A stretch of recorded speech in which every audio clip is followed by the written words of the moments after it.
దిగులు. అనగనగా ఒక ఊరిలో సాగర్ అనే అబ్బాయి ఉండేవాడు. ఒకసారి సాగర్కి బాగా జ్వరం వచ్చింది. 10 రోజులైనా తగ్గలేదు. దాంతో అతడు బాగా దిగులు పడ్డాడు. నాకేదో ఒక పెద్ద జబ్బు వచ్చింది, ఇక నేను ఇంతకు ముందులా ఆరోగ్యంగా ఉండలేను అని అనుకొని బాధపడేవాడు. తన గదిలో నుంచి బయటకు రావడమే మానేశాడు. ఎప్పుడు చూసినా నీరసంగా మంచం మీద పడుకొని ఉండేవాడు. తల్లిదండ్రులు సాగర్ని ఏదో విధంగా ఆరోగ్యంగా చెయ్యాలని చేసిన ప్రయత్నాలేవి ఫలించలేదు. ఆ గదిలో సాగర్ మంచం పక్కనే ఒక కిటికీ ఉంది. అతను ఆ కిటికీలోంచి అప్పుడప్పుడు బయటకు చూస్తుండేవాడు. వాళ్ళ ఇల్లు ఊరికి కాస్త దూరంగా ఉండడంతో చెట్లు పొట్టలు తప్ప మనుషులెవరూ పెద్దగా కనిపించేవారు కాదు. ఒకరోజు సాగర్ కిటికీలో నుంచి బయటకు చూస్తున్నప్పుడు అక్కడికి ఐస్ క్రీమ్ తింటున్న ఒక పెంగ్విన్ కనిపించింది. సాగర్ తన కళ్ళను తానే నమ్మలేకపోయాడు. ఆ పెంగ్విన్ చాలాసేపు అక్కడే గంతులేసి వెళ్ళిపోయింది. దాన్ని చూస్తున్నంతసేపు ఆశ్చర్యంతో పాటు ఆనందం కూడా కలిగింది సాగర్కి.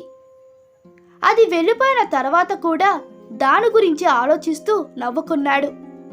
ఆ మరునాడు కళ్ళజోడు పెట్టుకున్న ఏనుగు పిల్ల పరుగులు తీస్తూ కనిపించింది. ఇంకో రోజు టోపీ పెట్టుకున్న కోతి చెట్లెక్కి మొగ్గిలేస్తూ కనిపించింది. వాటిని చూసి సాగర్ మనసారా నవ్వుకునేవాడు.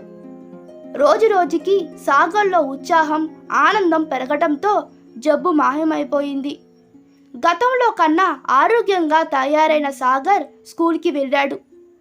తాను చూసిన వింతలన్నీ తన స్నేహితులకు చెప్పాడు. అవి విని అందరికన్నా ఎక్కువగా పండు అనే స్నేహితుడు సంతోషించాడు. ఆ తరువాత సాగర్ ఒకరోజు పండు వాళ్ళ ఇంటికి వెళ్ళాడు. అక్కడ పండు పుస్తకాల షెల్ఫ్లో రకరకాల జంతువుల ఆకారంలో ఉన్న డ్రెస్సులు చూశాడు. వాటికి గుర్తుపట్టాడు సాగర్. తన స్నేహితుడు తనని సంతోషపెట్టడం కోసం జంతువుల వేషం వేశాడని అర్థమయ్యింది సాగర్కి. ఆ రోజు నుంచి వాళ్ళ మధ్య స్నేహం ఇంకా పెరిగింది. ఆ తరువాత సాగర్ ఎప్పుడూ దిగులుగా లేడు. పైగా ఎవరైనా దిగులుగా ఉంటే ఏదో ఒక రకంగా వారిని నవ్వించడం మొదలుపెట్టాడు. నీతి: సంతోషం సగం బలం. ఈ కథ మీకు నచ్చినట్లయితే మీ అభిప్రాయాలు కామెంట్లో తెలపండి.